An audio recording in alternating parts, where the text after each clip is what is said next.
We're going to do a quick check-in with everybody about how the last 2 weeks went for you, any homework that you succeeded, did not succeed with, and then we're going to dig into the next phase that you started to begin with, which is about what the heck it is that you're doing / making, creating, and we're going to spend time figuring out for all of you what some of the benefits are of what you're creating and making, and a value proposition. So how people think about what you're making and how they value it is pretty important. Then we're going to we'll spend the second half of our evening talking about our market and our customers. And we're going to do in-class work, so this is good. It'll give you a leg up on who your customers are, who your market is, who those people look like, what they do for hobbies. You're going to think about businesses that you might need to be thinking about as customers, not just individual people. We're going to talk about competitors and stakeholders as well. And then we're going to do a little bit of a preview into deep research about the world around us, the context that surrounds all of us. It may be nice if we could control where we do all of our business, but we can't. So we got to look at the world and what the legal implications are, the political implications of what we make and how it is impacted by the world around us. So we'll be jumping into that, and then we'll be done. So we're going to go fast, but we're not going to learn heavy, deep things. We're just going to practice everything, and I think that's hopefully a little bit better. So just a reminder, we did mission and vision last time. We're now in this number 2. For those of you that are doing coaching along the way, coaching will start after this. We're going to hit research tools next time and work into goals and objectives, because you will have started to get enough information about what it is that you're trying to do that you can start to quantify and plan forward. And then our last class in November until 2017 will happen on the 28th after Thanksgiving, and then you'll get time off to be working on prototypes of what exactly it is that we're doing. So we're going to do a bunch of beginning work, and then we're going to get you working on what the heck it is that you're trying to make and do so that we can test it. So this is something we're going to do now. We didn't do it last time because we couldn't check in about anything, but this will be the way we start our sessions, is just to do a quick round robin of sharing something that you did in the last 2 weeks that stretched you a little bit. Doesn't mean that you finished your homework. I mean, if you did, you are awesome. But something that stretched you in thinking about what your project is. And this is, 30 seconds or less. If you want to say nothing, you can say nothing and say pass. But this is a chance for all of us, because all of you are starting to learn about each other's projects, to say what happened in the last 2 weeks. So who might want to start? So, which is why the reminder that this is what it takes is, the methodical work that happens getting us from point A to point B, as opposed to the leap ahead of the silver bullet. I did, as promised, bring my copies of these books that I mentioned last time. Feel free to pass them around, check them out. There really isn't any way around the work, and trying to keep your mood and your belief in your product and in what you're trying to do as high as possible. That is really the key to a lot of this. So that's part of why we do so much work in class, is so that you actually get some of that work done and you start to feel confident about what it is that you're doing. And you have a whole group of folks helping you along the way. So this is just a reminder that what we're going to be doing is testing what you have imagined in your head about your project that may or may not be right or wrong, and we're going to get you out into the field testing your products, whether it's with conversations with people before you even make anything, or if it's midstream, and of course then you'll actually be making prototypes along the way as well. So when you're starting to think about this, and clearly this is actually a good example of the pillow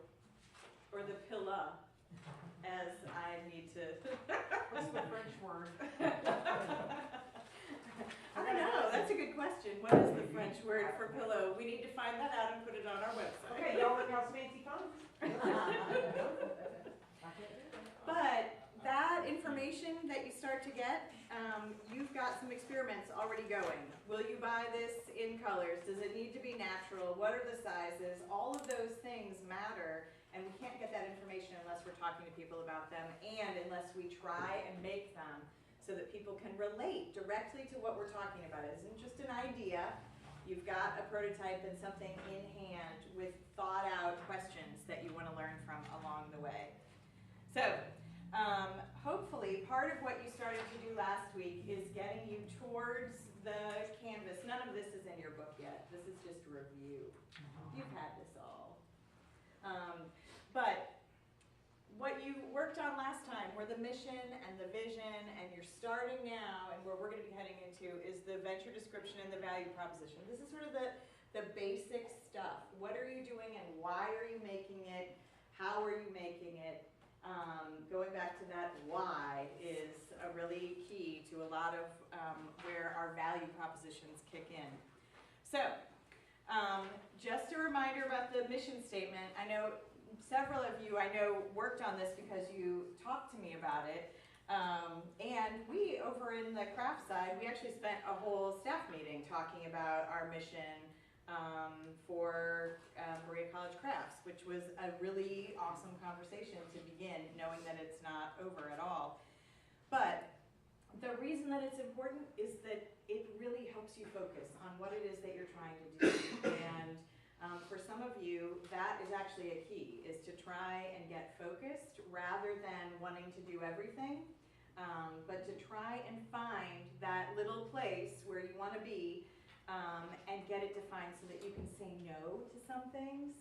I know that may sound scary, but part of the reason a mission statement can help you so much is it allows you to say no to things that do not fit into what your goals are and where you're trying to go. And so sometimes even if a great, even money comes in that says, hey, we should build this thing, would you build this thing for me for $4,000, but it's going to take all of your time for the next 3 months, and it's really not what you like to do at all.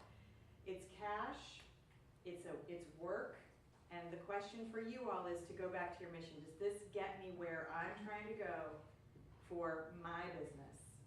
And that is an important thing to keep in mind. That this leads you to your why. Why are you doing it? Has to be part of that conversation that you have with yourself about how you decide what work you're actually going to be doing. So, after you've decided what, then there's the specifics. What the heck is it? What is it that you're making? What does it look like?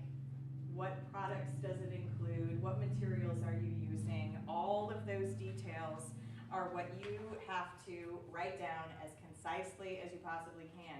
And this could be for your entire line, or this could be that you're just talking about one specific product that you want to work on right now. So Chester, for you, it might be that you're thinking about what do I want to make this bedroom furniture out of?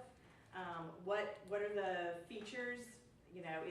Are we going to make a crazy sized bed, or is there a design element that I know I want to have in there? Though this is what we're trying to describe at this point. And in language that's important to you because it helps focus you on what it is that you're doing. But also we're starting to think about our customer here too. What does the customer want and how are they going to understand what it is that I'm making and how it relates to them? How does it benefit them? Is that bed frame, well, hopefully it's really comfortable and the mattress fits on it appropriately, but there's probably something about that bed frame that makes you want to feel a different way. It gives you a feeling in your bedroom that's different than you have with your with the bed frame that you have now. And maybe it's a sense of calm, maybe it's a sense of excitement, maybe there's leopard skin on this, I don't know. But for that customer, you want to know what you're trying to give them and what experience you're trying to create for them with your product. So, we started to talk about this a little bit last time around, and one of the things that I don't want us to go too far down the road of, because we're making art, we're not solving the world's problems with many of the things that we're making, but we are solving, we're solving that I'm swallowed something.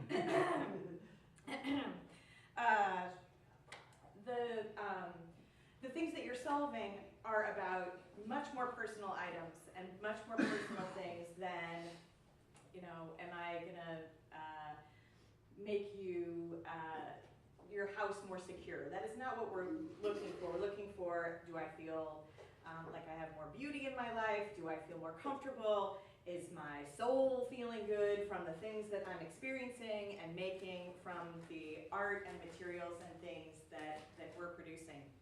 Now, some of them may have side benefits, like cleaning ability, if we're talking about brooms, and you know, functional uses are certainly a part of that. But when you think about your customer, really thinking about what are they buying from you for is an important conversation you need to have with yourself about the products that you're starting to design, because that's when they choose you. Are they choosing you because your designs make them feel a particular way? Are they choosing you because they believe in the process that you choose to use, or the materials have a quality that they care about? Are they organic and they care about that? Are they plastic and that's what they want? Those are all different things to think about, and each of our products and each of our processes are gonna lead to different things for our customer. So, we talked about this last time, and we're gonna go ahead and do a little example with not a car. But features are the things that are included. So it's the type of wood. It is that there are, well, let's pick something other than furniture, because I don't want to pick on you, Chester, even though that happens when you choose to not report. I guess so. Pick away. It has slats.